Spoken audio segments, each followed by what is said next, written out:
Hello అండి, welcome to my channel Chinnami vlogs. అందరూ ఎలా ఉన్నారు? బాగున్నారా? ఈరోజు నేను చూపించబోయే రెసిపీ వచ్చేసి ఎగ్ ఫ్రైడ్ రైస్ అండి. నేను హాఫ్ కేజీ రైస్తో నేను ఎగ్ ఫ్రైడ్ రైస్ చేయబోతున్నాను. ఇది క్విక్ రెసిపీ అండి, ఈజీగా చేసేయచ్చు. ఒక 15 మినిట్స్లో మనం ఈ డిష్ అనేది ప్రిపేర్ చేసేసుకోవచ్చు. ఇంకా వీడియోలోకి వెళ్ళిపోదామా? ఎలా చేయాలో చూసేద్దామా?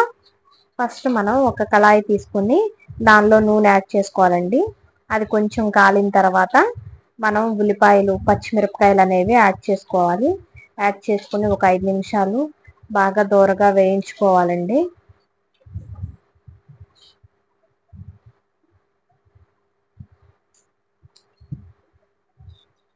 కొంచెం ఉల్లిపాయ వేగితేనే బాగుంటుంది. తర్వాత మనం కరివేపాకు అనేది కొంచెం యాడ్ చేసుకోవాలి. ఆ ఫ్లేవర్ చాలా బాగుంటుందండి, కరివేపాకు ఫ్లేవర్.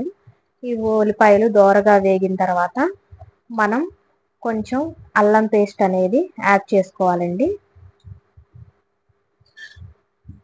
కొంతమంది అల్లం పేస్ట్ కూడా ఎక్కువ యూజ్ చేస్తారు, కొంతమంది తక్కువ వేసుకుంటారు. కొంచెం మీడియంగా ఉంటే బాగుంటుందండి. ఈ అల్లం పేస్ట్ పచ్చి వాసన పోయేంత వరకు ఒక 2 మినిట్స్ గరిటతో తిప్పుకోవాలండి. తర్వాత మనం కారం అనేది యాడ్ చేసుకోవాలి.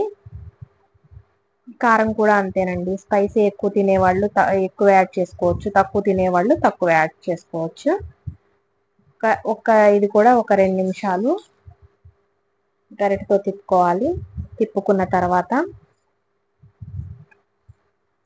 మనం ఇప్పుడు ఎగ్స్ అండి, నేను 5 ఎగ్స్ తీసుకున్నాను. హాఫ్ కేజీ రైస్కి నేను 5 ఎగ్స్ వేసుకుంటున్నాను, ఎందుకంటే మేము ఎగ్స్ కొంచెం ఎక్కువే వేసుకుంటాము, మా పిల్లలు ఇష్టంగా తింటారు కాబట్టి. సో నేను ఎగ్స్ వేసేసుకున్నానండి. ఎగ్స్ వేసుకుని బాగా తిప్పుకోవాలి. కొంచెం పచ్చి వాసన అనేది పోవాలండి, లేకపోతే ఎగ్ వాసన వస్తుంది. మనం వీడియోలో చూపించిన విధంగా కొంచెం వేగిన తర్వాత, ఎగ్ కూడా వేగిన తర్వాత మనం కొంచెం పసుపు అనేది యాడ్ చేసుకోవాలండి. ఒక హాఫ్ టీ స్పూన్ పసుపు యాడ్ చేసుకుని బాగా కలుపుకోవాలి. బాగా మిక్స్ అవ్వాలి. మిక్స్ అయిన తర్వాత మనం ఆ రైస్ అనేది యాడ్ చేసేసుకుందాము. నేను హాఫ్ కేజీ రైస్ యాడ్ చేసుకున్నాను. యాడ్ చేసుకున్నాక కొంచెం ఆ రుచికి సరిపడా ఉప్పు వేసానండి. తర్వాత మసాలా యాడ్ చేశాను. యాడ్ చేసి బాగా కలుపుకోవాలండి. అన్నము శుద్ధలుగా ఉంటుంది కదా, వాటన్నిటిని నీట్గా కలుపుకోవాలి. పొడి పొడిగా ఉండాలండి. ఇదంతా మీడియం ఫ్లేమ్లో పెట్టే చేసుకోవాలి. ఒక 10 మినిట్స్ ఇలా కలుపుకున్న తర్వాత ఫ్లేవర్స్ అన్నీ ఆ రైస్కి పట్టేలాగా మనం బాగా కలుపుకోవాలండి.